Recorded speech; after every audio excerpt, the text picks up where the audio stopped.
How does your computer know what data to load when you type in a website address?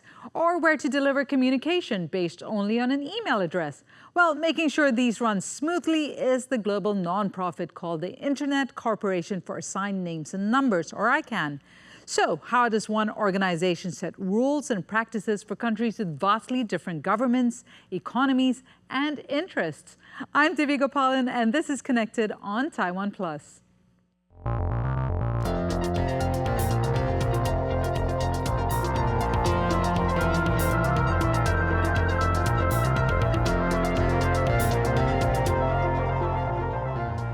To discuss the challenges of global internet governance, we are joined in our studio by Samiran Gupta, Vice President, Stakeholder Engagement and Managing Director, Asia Pacific for ICANN.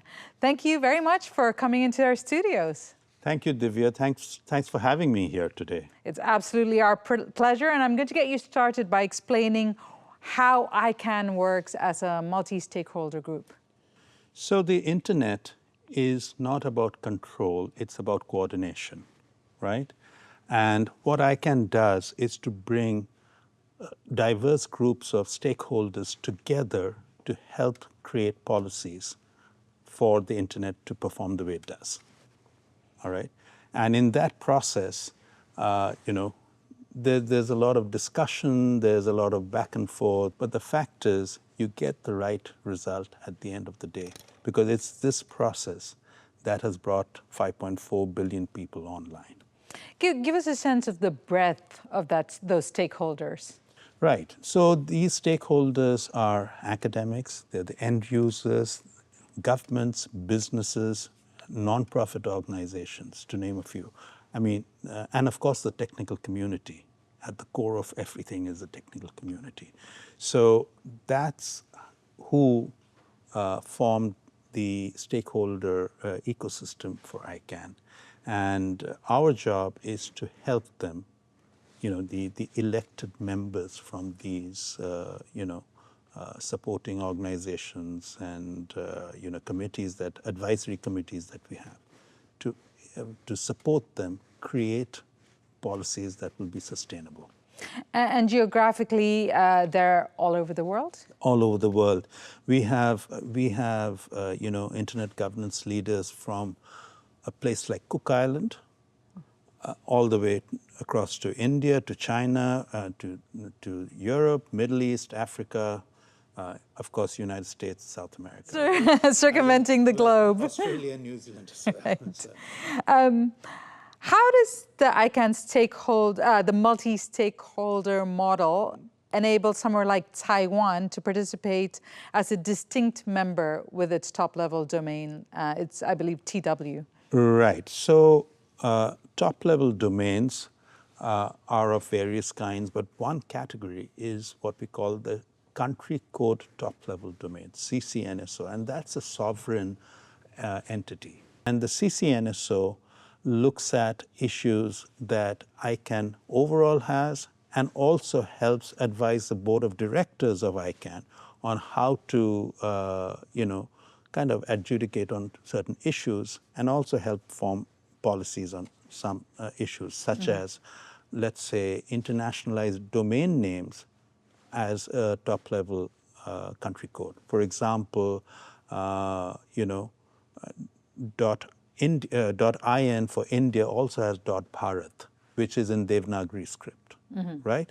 Or, various countries would have their internationalized domain names. So all of that for country codes is, the advice that ICANN org gets, the organization gets, is from the CCNSO. Right.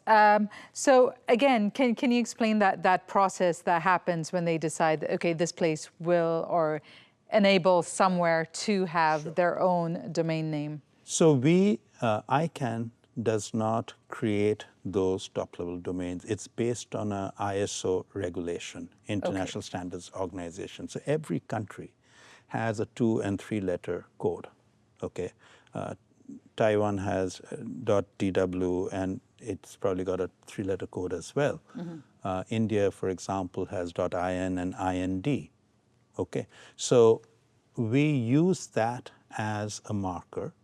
Okay. However, there are conditions, there are technical conditions. Let's put it that way, which need to be fulfilled for the top-level domain to belong in the root zone of the internet. Okay. Okay. And that's where all top-level domains stay. So whether it's privately held top-level domain or it's held by a government of a nation. So in that sense, then how do you balance the interest of diverse stakeholders when you've got the government, civil society, the private sector in shaping, especially here in Asia Pacific, in shaping what the policies will be? I'm glad you asked that because it's all about conversations. It's actually meeting within your constituency and meeting cross-community to discuss the same thing, get consensus. Now, consensus building is at the core of this multi-stakeholder model. Now, please understand, this is also volunteer-driven. Okay, so these groups are, these are volunteers who are doing this. And they come from civil society or the different all sectors? over, okay. Whether it's government, civil society, technical community, academia, they are putting in their own time. Sometimes their organization supports them to do this, but not all the time. And they come from any background? They can come from absolutely any background. I mean, you can go online and, sign up to a mailing list and start participating in a conversation. Okay, and the more you participate, the more you engage. People get to know who you are and why you have a certain perspective and a point of view, and then of course that conversation solidifies into a policy document. Okay, so aspects of that document actually gets created in those conversations. So it's very bottom up, it's not top down, it's very consultative, and it's obviously very inclusive. Domain names also have been used, I guess, for business and as a source of revenues, from the ones that are very, very common, that are coveted, to ones like, even with countries like Tuvalu, which has .tv, that's been using that for revenue. Sure. How does that work? Well, it's, as I said right at the beginning, country code top-level domains are sovereign properties of that nation, right? So that nation can decide how they want to use it. Okay. .tv obviously is very attractive because it, television, .tv and all of that makes it easier, but not everybody is using it that way. And countries can decide to monetize it in different ways, and that's not ICANN's purview. I mean, as long as the technical parameters that keeps it in the root zone are not violated. Do you say, when do you reject or when do you say no to a domain name? Is that part of ICANN's remit, and does that happen? So we, let me explain how this works a little bit. So the top level of the domain, like let's say .com, .tw, whichever, .jp, they reside in the root zone of the internet. Okay, and the way the internet works is it's a hierarchical querying system where when you do a search, let us say you want to go to 8.8.8.8, which is one of the IP addresses for Google. I mean, if you typed 8.8.8.8, you would get to Google. Okay. Now, what your phone does is literally it sends it to the ISP that's serving your phone, and your ISP goes out to the internet and says, do you know where 8.8.8.8 is? Okay.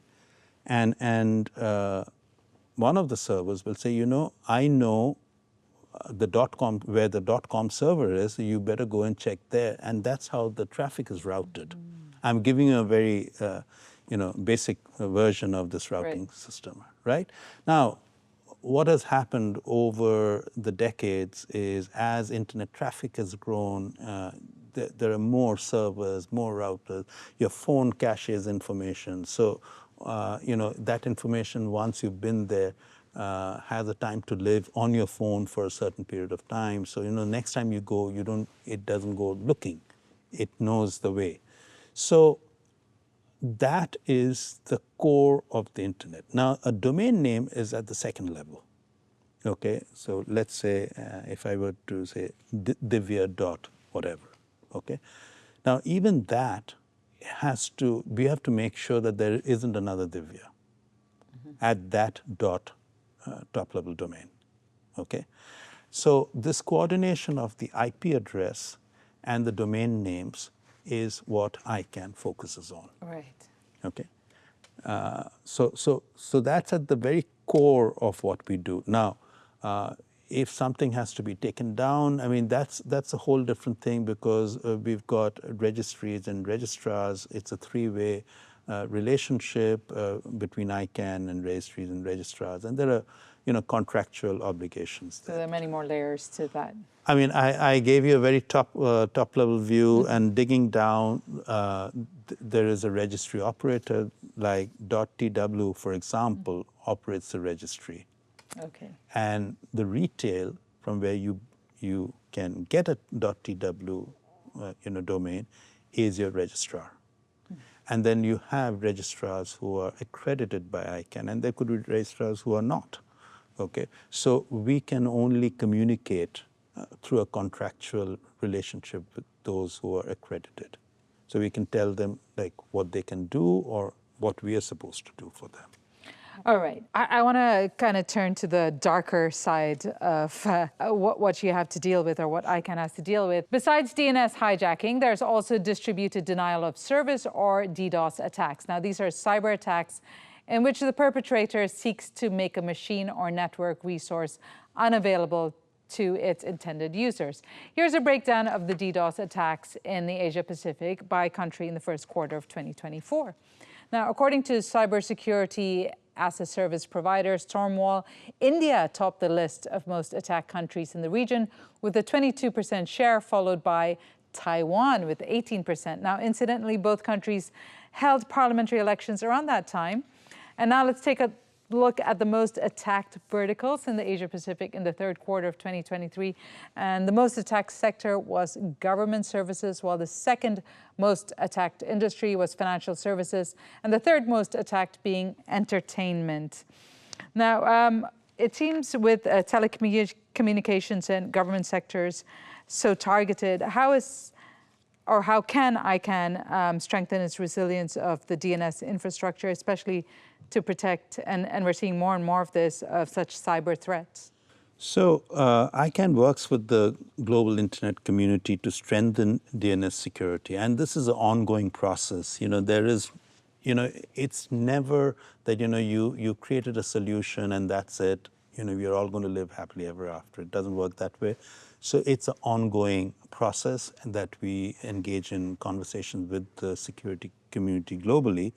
But the main thing is focusing on good authentication hygiene to prevent, attacks or to minimize attacks. A lot of attacks don't originate on the internet, but take you to the internet. I'll give you an example. What is popularly known as smishing. So SMS ishing. So smishing. So what does smishing do? You will get a message on text or any other service, which says that, why don't you click on this link to be able to get something, okay? Or the message could be that your car was in a traffic violation, and if you click on this link, you will get the fine that you have to pay. Okay. Now, once you click on the link, then you're compromising your credentials, your privacy, maybe even your phone. Various things could happen. Okay. The point is, that's the bit that it's all about hygiene. It's about all of us being aware of what could be suspicious, what could be real, what is real, and sometimes not to even look at some of these messages. I'll give you another example. I'm flying out tomorrow, and I've got a text message purportedly from my airlines telling me to go to a link, okay, to find out about my reservation details and all of that. Now, it's probably genuine, but this is, just being the industry I'm in, I'm not going to click on that link. I know my reservations, I know my tickets, everything. So I'm not going to go there to look at it again, because that particular one may be genuine, but there could be others which may not be. Okay. I mean, obviously somebody seems to know I'm flying and which airlines I'm flying, so it's probably genuine. But the fact is, when you're in a rush, you get some of these messages. It may be a little more generic, and you just click on it. So, that's your cyber hygiene. All of us need to be very vigilant about that. And of course, as I said earlier, the authentication protocols need to be strengthened by all operators. And then there's something called Domain Name System Security Extension, or DNSSEC, which adds a critical layer of protection.